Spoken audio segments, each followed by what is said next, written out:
À Nairobi, des centaines de militants ont manifesté pour demander aux pays riches de respecter leurs engagements en matière de lutte contre le changement climatique sur le continent africain.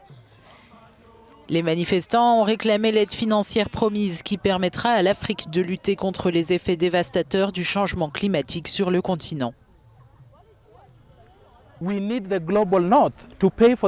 Rappelez-vous du rapport du GIEC, 96% des émissions sont émises par les pays du Nord, 4% sont émises par les pays du Sud. À notre niveau de développement en Afrique, nous ne sommes pas capables d'influencer ces émissions de manière significative. C'est pourquoi nous demandons aux pays du Nord de payer pour les pertes et les dommages.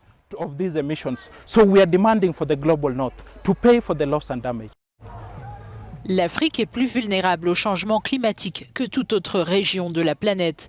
Les températures et les niveaux marins sont en hausse, menaçant la vie et les moyens de subsistance des peuples vivant tant dans les zones arides que dans les régions côtières.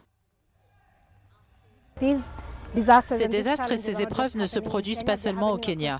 Ils se produisent sur tout le continent africain, alors que c'est le continent qui a le moins contribué à la crise climatique, mais qui continue à en faire les frais. Nous demandons donc aux pays responsables de cette crise de ne pas abandonner ces populations à leur sort sur le front, mais de se mobiliser et de tenir leurs engagements en matière de financement du climat.